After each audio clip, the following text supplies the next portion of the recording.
మీ విరోధైన అపవాది గర్జించు సింహం వలె ఎవను మింగుదునా అని వెతుకుతూ తిరుగుచూ ఉన్నాడు. సింహమైన, పులైన, చిరుతైన జంతువును వేటాడేటప్పుడు దాని లక్ష్యం ఏమిటో తెలుసా?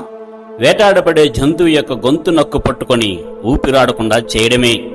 అదే విధముగా గర్జించు సింహమైన సాతానుకి క్రైస్తవునిపై ఉన్న లక్ష్యం ఏమిటో తెలుసా? నా గొంతు నొక్కు పట్టుకొని ఊపిరాడకుండా చేయడమే.